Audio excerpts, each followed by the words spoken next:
રાજકોટ શહેરમાં વિશ્વ હિન્દુ પરિષદ દ્વારા રામનવમીના દિવસે શોભાયાત્રાનું આયોજન કરવામાં આવ્યું।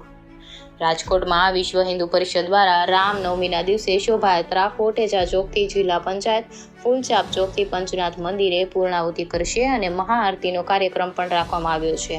આ શોભાયાત્રામાં 200થી વધુ કાર્યકર્તા જોડાયા અને 50થી વધુ બાઇક લઈને રેલી યોજવામાં આવી હતી। રિપોર્ટર ભરત ભરડવા સાથે રોહિત ભોજાણી, રાજકોટ।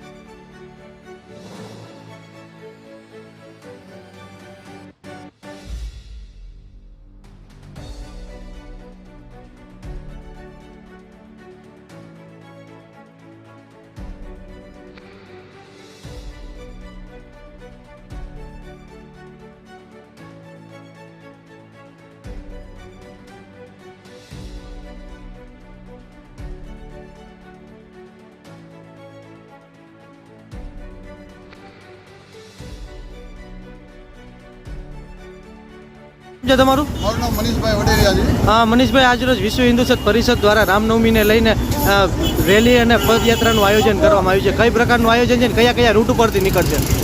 આ અમારે રામલીલા મહોત્સવનો કાર્યક્રમ રાખ્યો હતો। 9 દિવસ સુધી અમે રામ ભગવાનનો પંડાલ કિશનપરા ચોક ખાતે રાખેલો હતો, જે અમે નવો પ્રયોગ કરેલ છે। અને લોકો જેમ ગણેશ પંડાલ કરે છે 11 દિવસથી, તો 9 દિવસનો પંડાલ અલગ અલગ સંસ્થાઓનો મંડળો કરે એવી ભાવનાથી કરેલ છે। જે આવતા વર્ષોમાં તમને એ કાર્યક્રમ તમને રાજકોટના કયા કયા માર્ગો ઉપર નીકળશે? અમારી રથયાત્રા રાજકોટના કિશનપરા ચોકથી શરૂ થઈ અને જિલ્લા પંચાયત ચોક થઈ અને ફૂલચાપ ચોક થઈને આપણે પંચનાથ બધી પૂર્ણાહુતિ કરશું અને આ મહાઆરતીનું આયોજન રાખેલ છે। કેટલા વાહનો છે ને કેટલા લોકો જોડાયા છે?